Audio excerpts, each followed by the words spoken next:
Hi, I'm Stefan. I'm working on Google in the WebRTC team. I wanted to come here to let you all know a little bit about the core algorithms of the WebRTC stack, and specifically congestion control and how that affects audio and video quality. So I've been working in the WebRTC team at Google for the past 4 years. I'm specializing in algorithms for video quality, networking, and congestion control. Prior to Google, I was part of the global IP solutions team, company that was acquired by Google to later become the WebRTC project. So naturally, this talk will be about WebRTC, but my plan is not to talk that much about the application part of WebRTC, the part that most of you probably have been interacting with the most. Instead, I'm going to talk about the core and the pieces that are within the browser. And specifically, I wanted to touch on the media path. So I wanted us to dig into how media packets are being transferred by WebRTC over the internet, and how we're doing the congestion control and the problems related with that. So what is the problem that we're trying to solve when we're transmitting media over the internet? And what is the problem of congestion control? What is the specific congestion control problem that is related to real-time communication?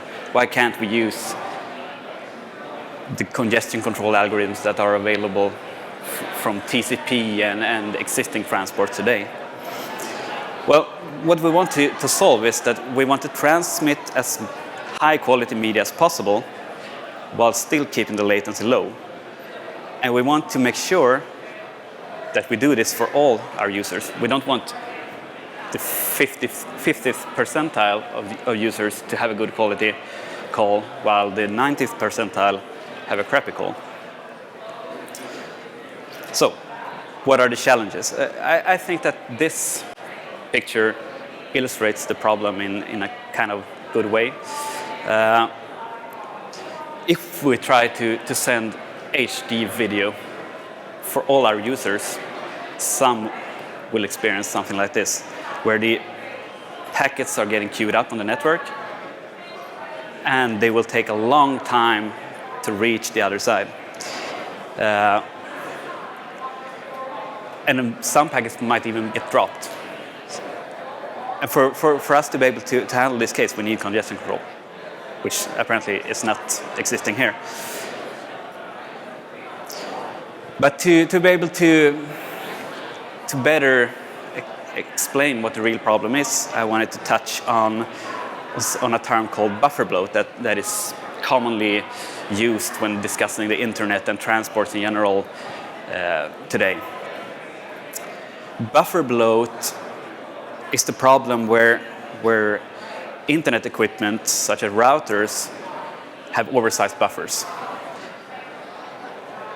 And what that means is that when we are fully utilizing the link or the connection, and we're transmitting as much as possible, those buffers will start to fill up.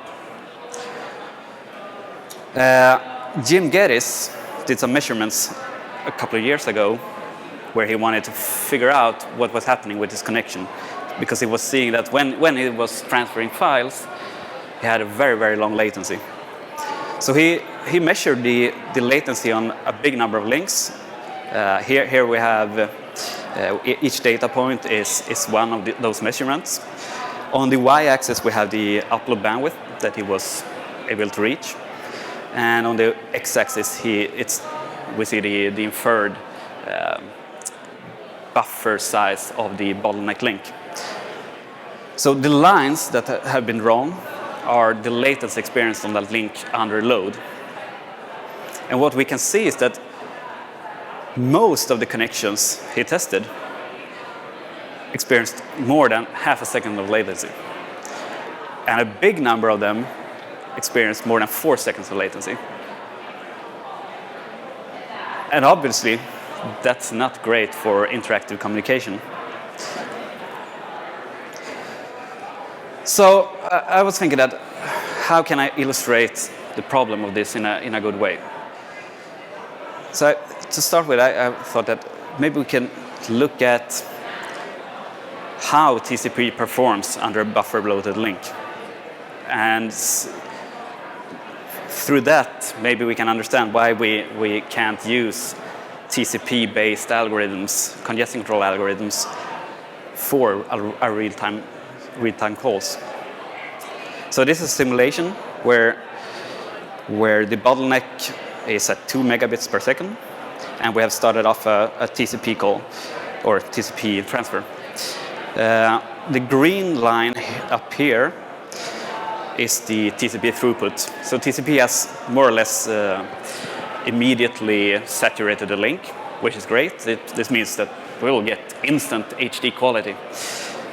Great, that everyone wants that. A couple of seconds later into the call, we can see that the latency has started increasing. The blue line here is the latency in milliseconds. It has more or less reached 300 milliseconds. So we let TCP run for a while. The transfer is ongoing, and we can see that the latency starts to grow, and it grows, and it grows. And at some point, the latency drops, and this is because TCP has filled the buffer of this bottleneck, and packet loss happen. And a lost packet is a sign that TCP has to back off. So it backs off, it reduces its bit rate, and the queues on that bottleneck has a chance to drain. But as we can see, it starts to fill up these queues again because it wants to continuously probe for how much the link can take and keep the link saturated at all times. So this is not great for interactive calls because we would need a 1 second buffer at the receiver to be able to have smooth video and artifact-free audio. And 1 second is way too much to have an interactive call. So how does WebRTC perform in the same situation? Well, we can see that the green line here also saturates the link almost instantly, which is great. The latency is a bit shorter here, but let's see what happens when we run it for a while. What we can see is that the latency is limited here. It doesn't grow out of proportion as it does with TCP. And that's because WebRTC uses latency sensitive or delay sensitive congestion control. So latency will be a signal for WebRTC that the link is congested. So we can see that WebRTC decides to back off its send rate when the latency starts growing. And it keeps on going for the whole call. And in this case, the receiver only needs about 50 milliseconds of buffers to be able to get smooth audio and video.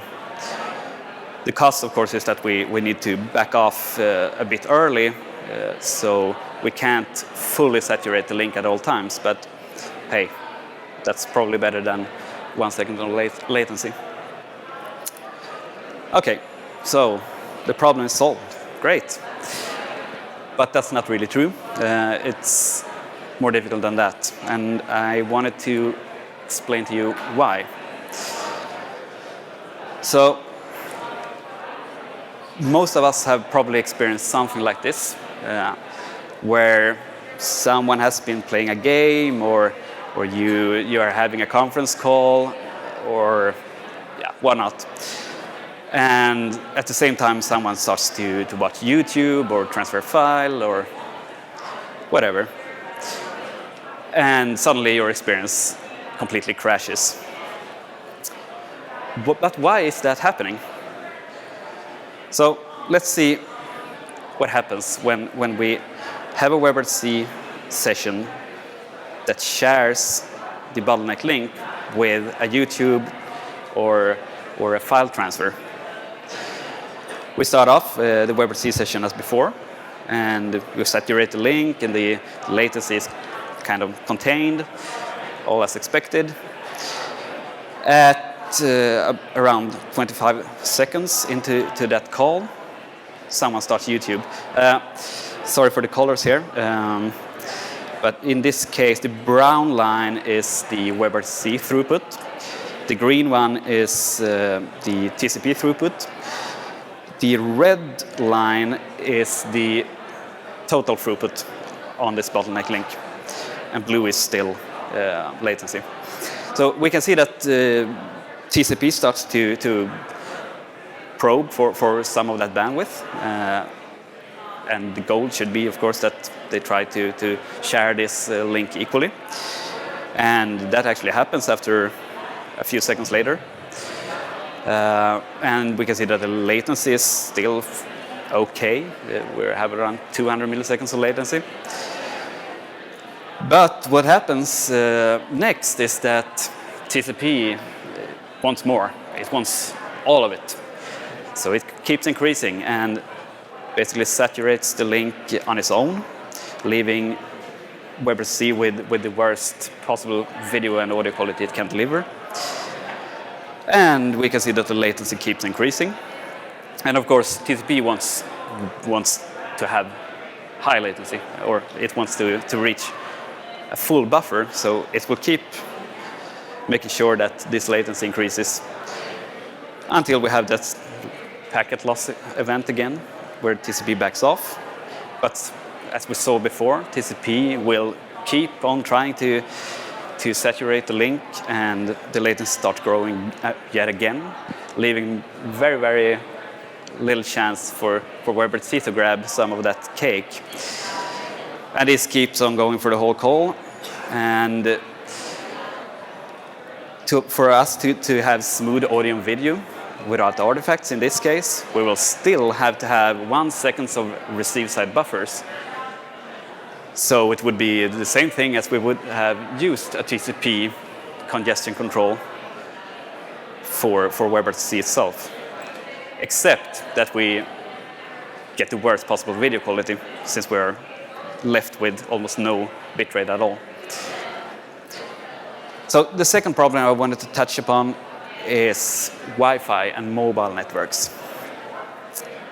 So this is an example of how the wireless spectrum looks like in Mountain View at the Googleplex. There are a lot of networks, and a lot of networks can cause some issues.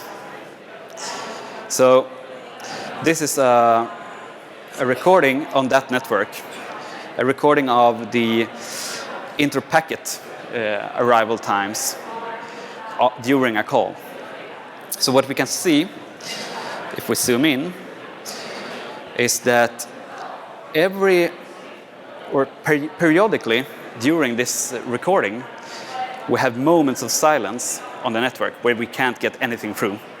For roughly 100 milliseconds, packets are basically queued up either at the sender or in the access point.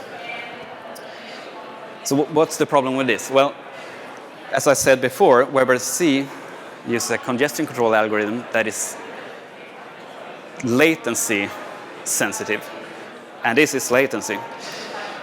But the thing is that this latency has nothing to do with how much we send, because we are only scheduled to send at certain times. So we will get latency either way. That makes it trickier. So here's a simulation of how we are behaving on that particular link. Here the brown is the maximum throughput on that link. If we would have been sending at that exact rate, we would still not increase the latency. The green one is what we are actually trying to send with our algorithm. And we can see that the latency, the blue one, varies quite a lot, even though we're not close to the capacity. And every now and then we get additional latency. I mean, the jitter increases, and the algorithm backs off a bit, and then it resumes, and eventually it finds the bottleneck capacity, and it tries to follow that. It tries to track it. Sometimes it has to reduce the send rate, but I would say that it tracks it fairly well, and we are getting roughly 2 megabits of video through at most times, and it looks like the latency is fairly good. We're kind of below 300 milliseconds most of the time. Okay, so that seems to work. Well, the fact is that during 2014 we have worked a lot on this problem, and if we look at the first graph here, we can see how WebRTC behaved 1 year ago. We can see that clearly we were having big problems of actually utilizing the link. And the progress we have made the last year have gained us 62% better utilization on congested Wi-Fi.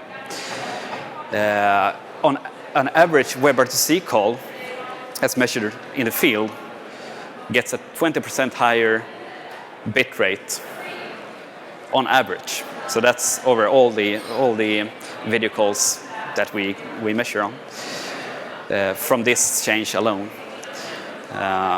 And the good thing is that this had marginal effects on latency. So, because of course, if we start to ignore some of these latency spikes, we will get effects on situations where we should not have ignored those latency spikes. So it could lead to increased latency on average, but it did not. So what else are we working on? Well, we have a few things planned for the future.